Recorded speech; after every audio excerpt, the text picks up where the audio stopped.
Topeka too. Yeah. I have it somewhere. All right, it's 9 o'clock. Let's begin with the Pledge of Allegiance.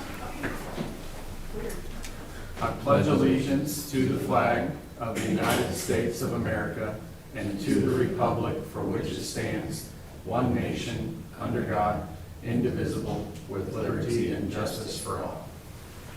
Executive session. We do. Where is it though? I don't have a list of what the reasons are. Oh, because I think we got like 3. Yeah. All right, a little housekeeping there.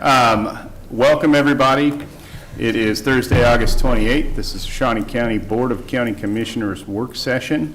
I'm Aaron Mays. I represent District 3. On my left is Commissioner Rippon, representing District 1. On my right, Commissioner Cook, representing District 2. Good morning to both of you. Good morning.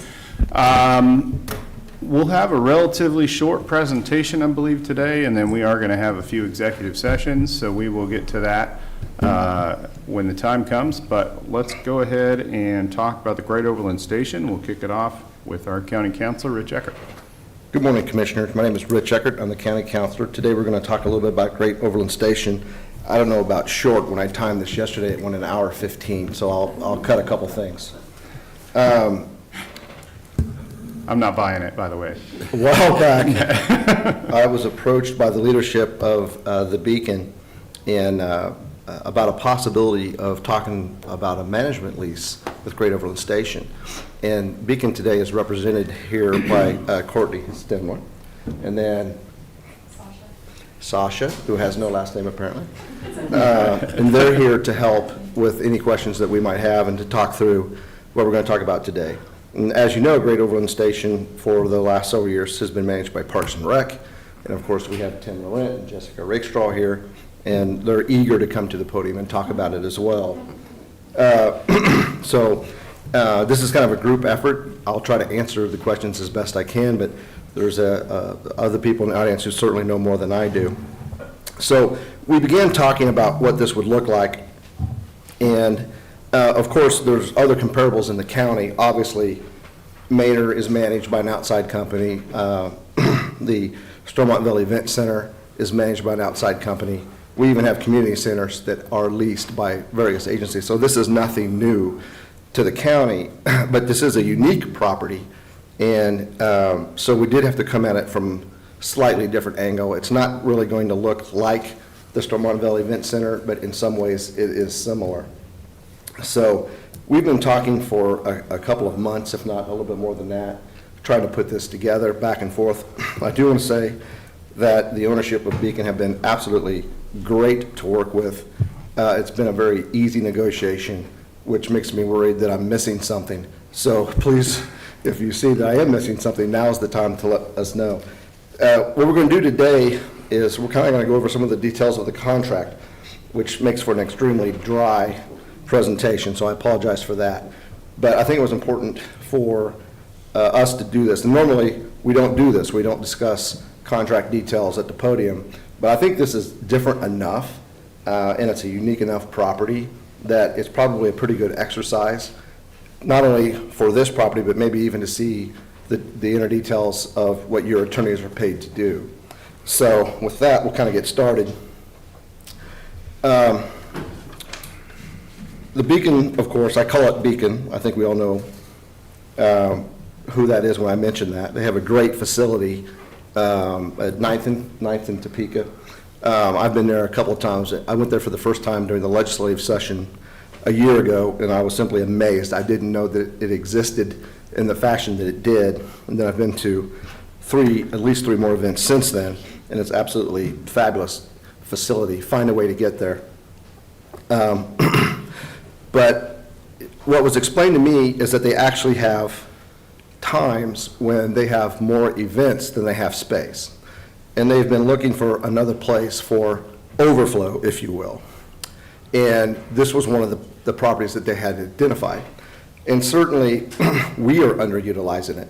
And I don't want to say that in any negative way, shape, or form, but event management such as this is simply not something the county is set up to do. I think Tim would be the first one to agree with that. That's why we hire someone to manage Stormont Valley Event Center for the same reasons, and Maynard Conference Center for the same reasons. There are outside groups that specialize in this, and we should be utilizing their knowledge to do that. And what's great about Beacon is we have local ownership. These are Topeka people that are invested in our community, and it's one of the things that makes this such a good idea is because they are Topekans, and they're going to be doing this, or managing this facility that's important to the city, to the county and the city, and the people that are going to be utilizing it will be local people. So it's a great idea, and with that, let's jump into the contract. And some of this is boilerplate. I'm not going to read all this, but this kind of gives you an idea of what they're leasing and how they're going to do that. But what we are going to exclude just a small part. Sometimes there are county events, and we are going to want to use those, that facility still. I think the last thing we did there was bingo night for the Helping Hands Humane Center. And we don't do a lot of those at that facility, but we'll probably still do 1 or 2 a year. I know that the courts have used it when we enshrine a judge, so to speak, and we do their portrait. That ceremony has been in Great Overland Station. So there are a couple times a year where we'll be able to use it, and we will continue to use it. The one proviso here, and I don't know if it's in this paragraph, it'll be one in later, is that we are going to switch to Beacon's calendar. They have a very robust software, and it made sense for that particular software to take over the entire facility. So when we want to do a county event, we will contact the Beacon and we'll ask nicely. And then we'll work to find an open date. And if you're wondering, yes, Beacon events will be the priority. That's what they're paying for. So if they have an event booked on May 24th and we want to use it on May 24th, if they've already booked it, they win. But the open dates, we'll use their calendar, and it's a situation where we'll just have to work our way through those things. So there's not an attachment to this lease. This lease isn't final. We're probably at 95% complete, I would say. But there will be an attachment to this lease that will exactly explain what they're leasing. But you can see that the museum's going to stay with us. And then IT does have a computer room up on the second floor, and we're going to control those. So we still will have a presence in the facility. And then we have the shared bathrooms on the first floor. And then that second paragraph is simply a common paragraph that you see in most of these leases, where we're going to hold the manager to an assumption that they are competent in their job. So, but they will have the sole authority over the day-to-day scheduling. And I apologize that these fonts kind of move around. Like I said, this is a 95% complete project, so you're interfacing Word and PDFs and PowerPoint, so it does skip around just a little bit here. But so again, the manager gets to pick their employees. That's pretty obvious. And then the next paragraph is that their people, their employees are not employees of the Shawnee County. They're an independent contractor, so we have to have things like that in the contract. And again, as I mentioned previously, their calendar, their software is going to be used, and they're going to be responsible for all the booking and the events. So the scheduling, they have promised that they're going to maximize the use of the facility, which only makes sense. They are in it to make money. I don't want to disguise that at all. This is a for-profit venture for them, and we're hoping to offset the cost of this facility. As you know, we've had it for several years now. We know what it costs, and any dollar that we can get back certainly helps us take care of this facility. So, and again, the event rental agreements, their contracts with these other outside parties, it'll be with Beacon, it will not be with us. And that's the same way it happens at Maynard and Stormont Valley Event Center, by the way. So they're going to have the exclusive right to operate the food services. As you know, we have a very nice, well-appointed kitchen there. I'm not for sure even Beacon knows exactly how they're going to operate that. I think that would be fair to say, but there is a fully operated kitchen there. And they're going to be in charge of that. And we'll get into how we're going to do profits and losses here in a moment. And then, again, managers, they're in charge of the setup and tear down, and that just makes sense. They're the ones who are going to be setting up the weddings or whatever it is. So they're going to work with the clients, and that's up to them. And as you can see there through the paragraph, they're going to be in charge of almost all of it, except again for the museum. And again, they're in charge of all the contracts with third parties. So we do have county-owned assets at the facility, and we own the tables and chairs. We have the audiovisual equipment. Fiber runs to that building, and we're going to grant manager the use of those. So there will be some wear and tear on the equipment, and quite frankly, that's what we want. We want there to be wear and tear because that means it's being successful. So part of the contract, you can't actually write every single thing into a contract. We have constant conversations with OVG at Stormont Vale about things that come up. So it's going to be similar in how we operate this contract. If they need a piece of equipment, they're certainly welcome to buy it. If they think it should be a county asset, we'll have that discussion. So this isn't a contract that every single I we know ahead of time is going to be dotted, but we have a very good relationship with this local company, and I think we're going to be okay, just like we are with OVG. In case you were wondering, we're going to enter into a 5-year term. You might ask, why is that so long? Some of you might ask why it's so short. This is the term that we came to. My apologies. Beacon needs time to build up the building, right? They're not just going to take it over on October 1st and then have 50 events booked. It doesn't really work like that. And in my discussions with the Beacon, they told me that it might take until next May or even June before they get this thing up and running, so they need time. And then we need time to build a history to figure out if this is going to work. So we settled on a 5-year term, and that seemed to be, an appropriate measure. And I believe it's the terms that we use with OVG as well. So there was a lot of discussion about how we're going to do the management fee. And again, I want to point out that right now, today, we get nothing, right? We don't have, it's not really an income-based property, which is sort of what we're hoping to turn this into. So we spent a lot of time discussing how the management fee would be done. And we started with working on net profit. And as you know, with net profit, we have to figure out what the expenses are. Is this an expense that should be carried against the profit? Is this an expense that the county should endure? And we kind of threw our hands up and went the easy way, and then we're just going to look at the gross profit. So we don't have to argue, might be too strong of a word, but we don't have to hash out what's an expense. So at that point, and then we just figure out what's the percentage going to be. So this contract right now, the manager is going to maintain 60% of the gross profits, and the county will receive 40%. And if you're asking me if that's fair, I'm going to say it's very fair. It's fair enough that we're going to keep this in effect for 18 months. And then at the end of 18 months, there's a reopener in here where we can talk about what's happening, what has happened, what's the history, and are they making money? Because if they can't make money, they're not going to be here. And so we're going to have a reopener 18 months to talk about whether or not that percentage has been fair to both parties. And if we can't reach an agreement, then that 60-40 stays in effect for the remainder of the contract. So there is an 18-month reopener to talk about that split. Right now, we're going to take a base. The utilities was a big deal, right? Approximately, I want to say approximately, the utilities come to about $73,000 a year. And of course, we're paying every dime of that ever since we've taken the facility over. So, and I apologize for the misspelled word on there. But what we're going to do is set that baseline of $73,000. And if in fact we can bring that agreement or that total down, we're going to split that savings. I suspect that's not going to happen. This is a nice paragraph to put in a contract. But if they get 50 events in there in a year, the utilities aren't going down. So I did want everyone to be aware of that.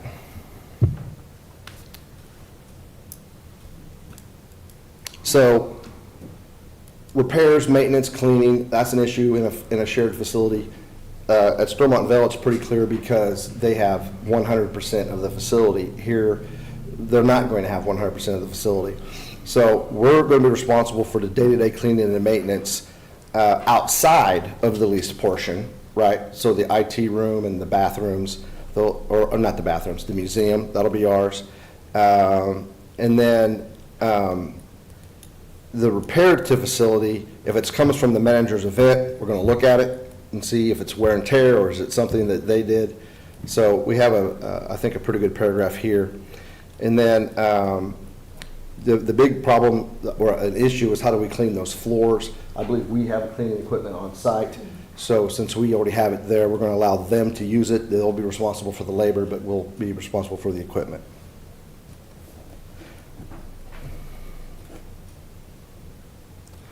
Outside of the facility for the landscaping and mowing, we're going to continue to do what we've been doing in the past.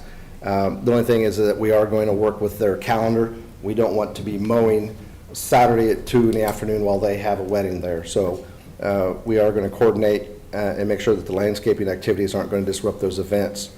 And then security and security cameras, as you can see, we're going to provide them with 3 sets of the access codes or the keys to get into the facility.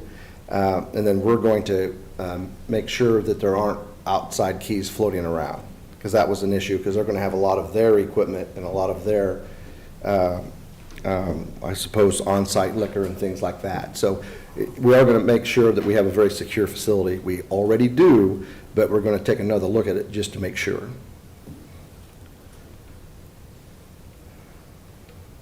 And I think that everything else in that contract is pretty much just boilerplate. So if you have any questions or anything that you wanted to discuss, now's the time.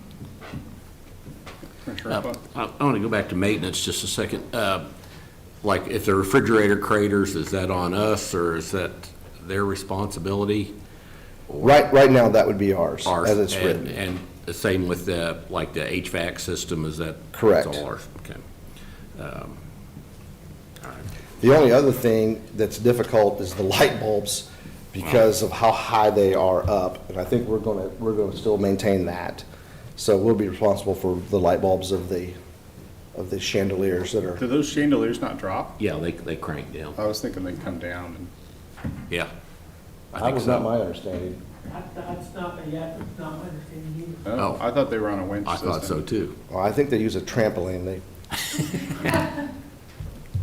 I think we bring a lift in. I think so. All right.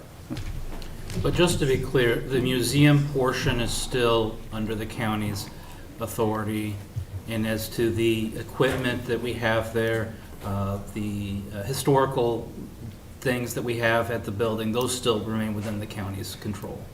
Yes, and just so you know, and I think Tim made this point to me, and I forgot to bring it up in my main presentation, but that doesn't mean that museum is going to be staffed 8 to 5, Monday Right. through Friday. It's going to be the way it is now. Right. That's not going to change.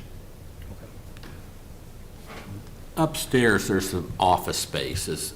Where does that fall into all this? Well, some of this we're going to talk through, because I don't think they're going to need 100% of that day one, but they're going to need some office space. And so the only thing that we're reserving is that IT room. But when they want to move into the space, we'll have that conversation.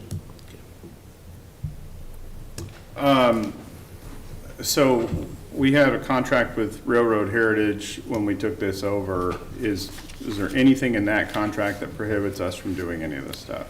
Yeah, I don't think so. We'll take another look at that, but I think we're going to be fine. Okay. Again, the important thing is that if we need an event, we need to put it into the calendar as soon as possible when we know the days. And then beyond that, I believe Railroad Heritage had some sort of an agreement with Union Pacific when they took over the building as well. So there's a couple layers to the property that we probably need to look at if you haven't Okay. already. No, we'll parse through all that. Any other questions? Do we want to hear from? Yeah, I'd love to. So, let's hear from the Beacon. If you need a slide, just hit it down there. I'm Courtney Stimler. I'm one of the owners of the Beacon. We think that this is a great opportunity for us and for the county to partner to better utilize a venue that is being underutilized at this point. I have a soft spot because my husband and our reception was at that building. It's a beautiful space. I think it ties in really well with what we do at the Beacon with historic properties. And there are times where people will call about dates and we don't have availability, and that's when we could automatically refer them over to another venue that we manage. So I think this is a great opportunity for us, and our staff is always a great asset. So we usually get great feedback about how people's experience in our building, and I think that this is a good way for us to grow our management services. Do you have anything to add? Oh, I'm Sasha Clarence. I'm the experience manager of the Beacon. Can you hear me? Do I have to? I'm just excited to be a part of such a historic and beautiful building in Topeka. Obviously, the Beacon is a historical building as well, so I think it fits into our work very well. I'm excited to be a part of it. So. That's great. Very good. Do you guys Well, have any questions? I don't know the questions, but, I'm excited about it as well. One of the things that we debated about when we took this building, when it was given to us, was that we didn't really want to be in competition with the private sector. And so I think this is a great solution for that, is by letting the private sector take the building and operate it so that, rather than our facility being in competition with the Beacon, we can be in cooperation. I think that's great. It's a public-private partnership, which is something that we're looking for in all aspects of county government right now. So I appreciate you guys stepping forward because this was not our idea. I mean, you guys approached us, and I think it's fantastic that it's worked out in the way that it has. So thank you. Any other questions? It was really important for the county to make sure that the building was going to be maintained and have a very prominent part in our community. The Railroad Heritage Fund was really struggling, and so it was an opportunity for us to step up to make sure that that was a continuity of the building be part of the community, and for you to be able to help partner with us. And again, I see this as a partnership as we work together to make this again a landmark and continue to have it as a landmark in our community. Yeah. Yeah, it's a grand old building, and it needs to be used more. And I think this is a good opportunity for more people to enjoy this building. So, very good. Rest assured, the building will not only be maintained, but it will be loved. We love the Beacon, so we will love this building the same. Well, we are a local company. All of us live in Shawnee County and have for over a decade. We're invested. We plan to stay here. Our anchors are too large to leave. So we would want to. We want to grow the community and help where we can. So. That's great. Thank you very much. Thank you. Appreciate it. So next steps, like I said, we're at the 95% completion of this contract, so we just have to type a couple more things, get the attachment on here that describes the leased premises, and then we'll be bringing it back to you, I expect, within 2 weeks. Okay, great. All right. Any other questions? No. Okay, thank you very much. So, our next item on the agenda is public comment. I don't have anyone signed up. Okay, then administrative communications. Do we have any of those? Okay, we do have a need for executive session today. And I believe, Rich, are you writing that down right now? Or? Yes, so we'll need two. We'll need one to discuss the union contract with ASME. Mm-hmm. And then we'll need another one to provide legal advice to the county commissioners. And this one concerns certain potential contracts with the city of Topeka. Okay. Okay, so I'll make a motion that we go into an executive session to discuss, would that be personnel matters of non-elected officials? Or no? No, With the, bargaining, it's negotiations with bargaining units. Yes. okay, to discuss a negotiation with the bargaining unit, specifically to discuss our ASME contract. Then also for consultation with an attorney for the body or agency which would be deemed privileged in the attorney-client relationship, and that would be for legal advice on contracts with the city of Topeka.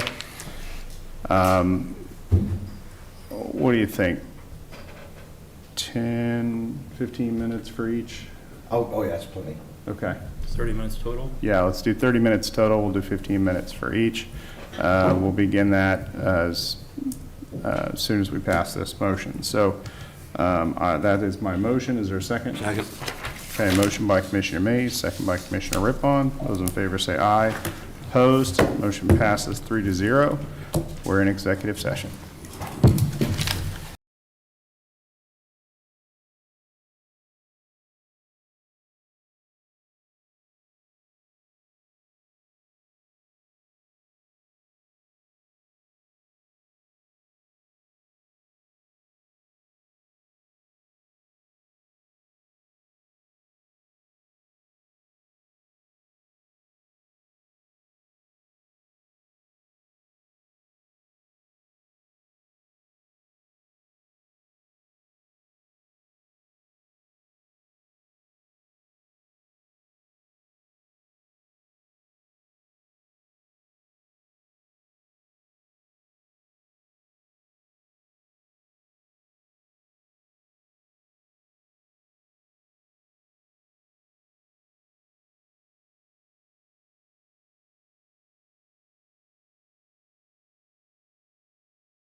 We're back from executive session.